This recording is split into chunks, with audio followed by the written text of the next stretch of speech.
Gente, o assunto de hoje é super importante, sobre bruxismo. Roda a vinheta.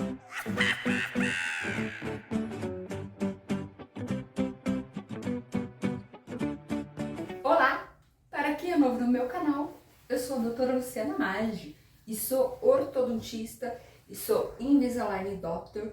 Tenho uma clínica aqui no Bicorrilho e tenho uma equipe que trabalha comigo. O que é bruxismo?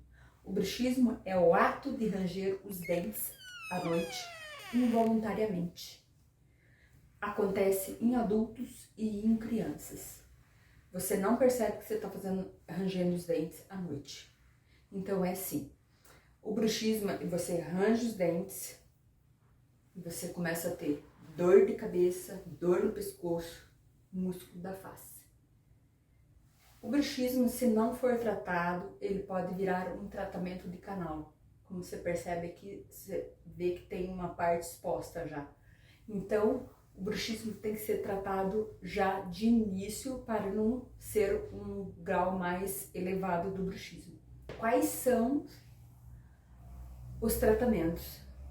Primeiramente, é necessário marcar uma avaliação, nós vamos fazer um diagnóstico e traçar um planejamento para você. Às vezes é necessário fazer um tratamento ortodôntico, às vezes é necessário fazer uma placa de bruxismo.